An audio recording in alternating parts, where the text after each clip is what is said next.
Hola, buenos días. Mi nombre es Fernando Vázquez Salazar del grupo 1A en el módulo Perspectivas del Bienestar Animal en el curso Formación Profesional en Servicios para Mascotas y Auxiliar de Servicios Veterinarios. En este video vamos a hablar sobre lo que son las 5 libertades y una breve explicación de cada una. La libertad número 1 nos habla de la libertad de sed, hambre, desnutrición o malnutrición. Esto nos dice que no solamente es darle de comer a un animal, sino cuidarle una buena nutrición, al igual que proporcionarle una buena fuente de agua.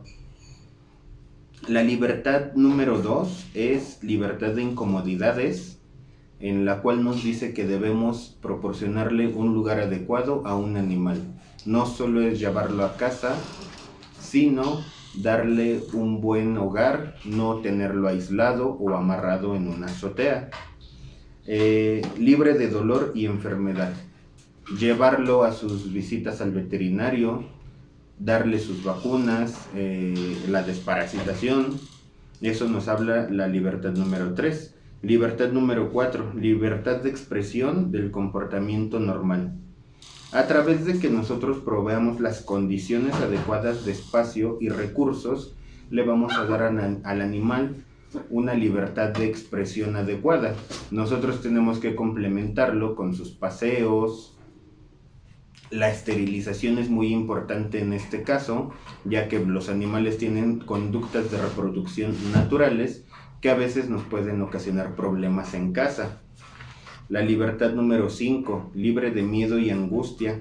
Tenemos que asegurarnos que los animales se encuentran en condiciones que eviten el sufrimiento físico y mental. Además de, aquí es un poco ambigua la libertad número 5, ya que nosotros al hacerle un bien al animal, le podemos llegar a provocar angustia, ya sea en un primer paseo o en una visita al médico. Nosotros estamos proporcionando un bien para él, mas sin en cambio generamos angustia. Muchas gracias.